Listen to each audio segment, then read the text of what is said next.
So I did a video on they are going to need you. Let's do a video on why and how they are going to need you. In the first video, I talked about how, people who left you for dead, people who left you, just walked away, had you in a bad situation, people who saw gifts in you and just decided that they were not going to use you or the gifts that you had. They neglected you. You're prophetic. People treated you wrong. They rejected you, abandoned you. You were the black sheep. Just, all different types of scenarios that we could talk about. But even when we look, in other stories, it's always the person who gets treated the worst in the beginning end up blessed at the end. And even when we look in the Bible, when we look at Joseph, Joseph was a dreamer. Joseph was the favorite of his father. He had 10 brothers at the time who hated him, and they sold him and put him into a pit and stripped him of his coat and dipped his coat in lamb's blood and I forget, goat's blood, and went to the father and told the father that he was dead. When they had done sold him off and didn't know whether they was ever going to see Joseph again, they hated Joseph that much because of the favor of the father, but also because Joseph was a dreamer, and God began to show Joseph some things in his dreams that dominated, that looked like he was going to be over his brothers and over his parents and things of that nature. And because they didn't have the proper interpretation of what God was saying, they just automatically thought that they could just sell Joseph and that was going to be the end of it. When you look at your story, there are many of you who you have been in such bad situations. You growed up now. People have treated you bad from the beginning. You didn't think that life was going to get any better, but now, it's a reset. It's a shift. It's the changing of the guards. Things are changing. God is putting people down who once sat high and putting you up high to sit in a position to see what it is that you were going to do. You now have the power in your hand, and these same people who mistreated you are going to need you, and they are going to need you because there is so much that is coming in the world. There's so much that is going on, but God is really going to test to see how your heart is and whether you've learned anything from the lesson that you were taught in some of the things that you went through. And I'm not talking about people who are not saved, really. The people who I am talking to are people who have the heart of God, who know God, because people who don't have the heart of God, they're going to be very unforgiving and decide that they just not gonna, I don't care what you say, lady, you don't know what they did to me and things of that nature. They don't have any forgiveness. They don't have any deliverance. They don't have the things that they need to really accept what it is that I'm saying. But those of us who are called, those of us who are chosen, those of us who walk with God, have relationship with God, partnership with God. God is putting us in higher positions, in high places in Him for the work that He's going to do. And we can't look at a person and see the person and say, no, I'm not going to bless you because of what you did to me. Because if that's the case, Jesus should never have used what is his name? Peter. He should have never used Peter, because Peter denied him. And even after he came back to Peter, and said, Peter, lovest thou me? And asked him 3 times, Peter started crying because Peter knew that he had betrayed Jesus. He knew, what he did and things of that nature. But Jesus still being as gracious, as merciful, as loving, as forgiving as He is. And, He forgave and allowed him to go on and move forward in ministry and be about His business. And the same what must we be. We must let people go. We must set the captives free. There are a lot of us who go through deliverance. We go through deliverance, but we still hold people hostage. We get free of the demons and the different things that we go through, and I'm gonna do a video on that too, about deliverance.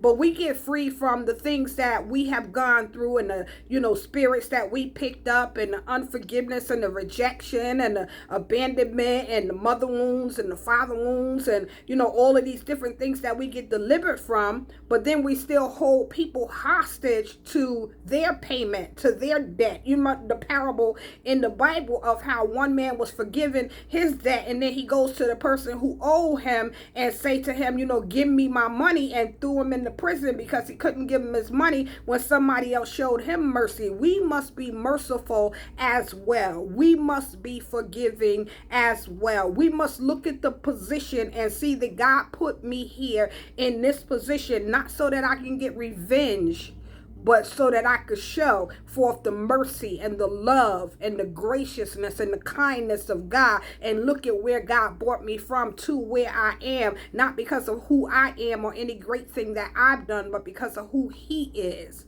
and show forth the glory of God. So people are going to need you. How are they going to need you? Some of them are going to need you financially. Some of them are going to need you in ministry. Some of them are going to need you just to simply forgive them. Some of them are going to need reconciliation. Some of them are going to need you to restore their name, restore them. There is something that you are going to have to do, because God is going to place it on your heart to do it. Somebody asked me a question: how do you know who to be a blessing to, or who to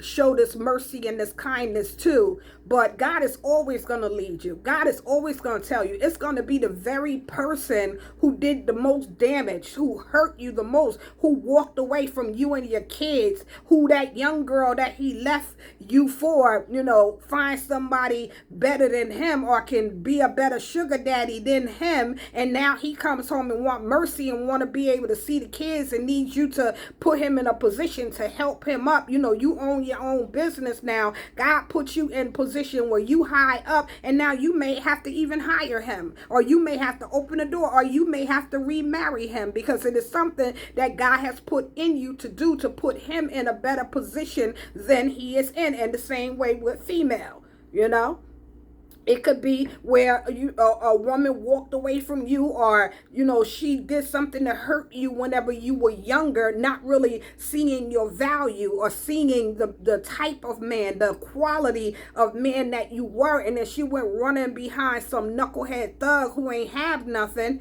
And now you're in a position where you could be a blessing unto her. And because you see, God will open your eyes to see the potential, the greatness that is in her, that was a childish mistake that she made, that you need to forgive, and that you and her will come together and make a power couple, be able to finance the kingdom, be about kingdom business, doing kingdom work, because now both of you are saved and the past was the past. Instead of you holding a grudge and saying, no, I'm never going to forgive her because she embarrassed me and hurt my feelings and she ain't want me when I was broke. You have to know that it is God, hearing God say. But for many of you, I'm talking about something greater. I'm talking about the ministry of what you have in your hand, the position, the call that is on your life. There are many of us who are prophetic. We have been through, we are prophets and prophetic, and we have been to hell and back, not only from the backside of the desert where God had us at. We were rejected by people, looked over by people intentionally. People knew what we were called to do, and they intentionally made sure that they kept their foot on our neck. There are many of us who have gone through some very hard times. People were threatened by what they saw, or did not understand what it was that they saw in us, but they knew that it was something that they could not do, and they were threatened by what it was that you could do that they could not do, and they knew it was scriptural because it was in the Bible, but they intentionally said no to you. They intentionally marred your name. They intentionally held your past against you. It was things that they intentionally did, but now that God has put you into position, they're going to need you. Some of them are still going to be pastoring and leading and doing things that they are doing. They are just not going to be the person who God is going to be able to use, because they did not take the time to learn the skills that you learn in mastering the craft of doing what it is that God is going to need you to do. Something as simple as deliverance for some people. You have a lot of people who don't deal with deliverance, who don't want to hear about deliverance, don't know nothing about setting the captives free. And in these days that are coming, there are going to be people who are going to be walking through the church doors with all kinds of demons. They're going to be in pain because they don't have the things that they need. It's rough and tough and all that stuff out in the world. They don't have the resources. Things may be scarce and short, and now they're coming to the church for prayer, and demons are going to start manifesting, and they don't have the power to cast the demon out. So now they're going to be like with them, the sons of Sceva. I think that's who it was, who them demons said, Paul we know, Silas we know, but who in the west side of the street are you? You know, to the person who can't cast them out. But because you've gone through the deliverance, you know, you're in a position where you are a threat to the enemy. And the enemy knows that if you are in position and in place, what leadership is not able to do, you are in position to do. You know, and in doing that, you can't just sit back and be like, let me see what you gonna do. Yeah, get them. You know, you can't put yourself in position because you are called to the kingdom for such a time as this. God is putting things in position. He's putting things in place. He's setting the table, and your seat at the table is bringing you to the place where you are in position. The reset has taken place. The shift has taken place. You are now seated in the position of where it is that you need to be for such a time as this. But you cannot allow your past to keep you stuck in the unforgiveness and not moving forward in the things of God that God has given you to do. It's in your hand. What are you going to do with it? So the why and the how, they are going to need you. What you have, they are going to need. Some people are going to need you to speak well of them because you see the transition, or simply because God says to you, I want to put this person, you know, they have been in a repentant state or whatever. And God don't have to explain anything to us, because sometimes God will just say, do a thing, and you just need to do what God tell you to do. It's none of your business after you do what God tells you to do, what that person chooses to do. It's just like when we bless people with money, you know, when we bless people with something. It's none of your business what they do with it after you give it. You just make sure you're obedient and give what God tells you to give, how much God tells you to give, and give it to who God tells you to give it to, and then you release it. Because it's between them and God once they do with, you know, use what it is that you give them, if they use it for what God intended for them to use it for. So you have skills. You're able to see things in the spirit. You know, so they can't see in the spirit, don't know what's hitting them, what's going on in my life. You know, I don't know what's going on. Only thing I see is chaos and hell. And this is the position that a lot of them are going to be in. And because your eyes are open and you're able to see in the spirit, you're going to be able to see, you know, there's a monkey riding your back.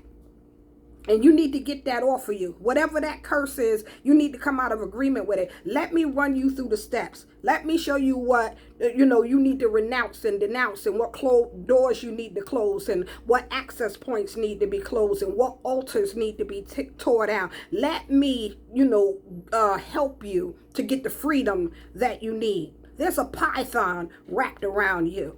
Let me bring you out. Let me, you know, pray the prayer that we need to pray and get you delivered from this python, from this octopus that is squeezing your brain, from this leviathan that has you captive, because you need massive deliverance. You need multiple different kinds of deliverance because you're walking in pride and you're controlling and have all these different demons. See, we got people who are sitting in high places. God says that these people, they are sitting there and then they think that they have taken the place of God, and being that they thinking that they have taken the place of God, they keep taking in all of these different spirits that are connecting to them, because they're being disobedient, because they're being prideful, because some of them are being greedy, because they're being hard-hearted and stiff-necked. So they have all of these different things attached to them, and being that they are being brought to their knees in a position of surrender forcefully, they recognize that, wait a minute, where did all of this come from? Because now they see who the real King of Kings and Lord of Lords is. In the year that King Uzziah died, I saw the Lord high and lifted up. They have to die to themselves, and they're beginning to see what happened to my seat. How did my seat get transitioned from where I am, and now this person This nobody from nowhere. This person who, look at him. Some people still going to be snappy and things of that nature and still haven't learned, but you have to be plugged in, abiding in God as God's word abides in you. Apart from God, you can do nothing. And this is how you're going to know who it is that you are called to be a blessing to. You don't just give people willy-nilly just because, oh, I feel sorry for you and things of that nature. You have to hear the heart of God and let God tell you. But 99.9% is going to be them same people who ended up hurting you and dragging you through the mud because there was purpose. They needed to take you through some things that they didn't even know that they was helping to take you through. They needed to throw you in pits. They needed to put you in prison, have you put in prison. They needed to lie on you. They needed you to treat you the way that they did. They needed to forget about you. And that's another thing. There are people that you have helped. There are people who you have helped to build ministries and helped to build many things. And when they got into position, you were still going through your wilderness and going through hard times. God wants you to get rid of all of that. You can't hold any of that because they forgot about you. They forgot that you had a call on your life. They forgot to call on you and to help you when you needed the help. There were some of us, and this includes me, I always wanted a mentor.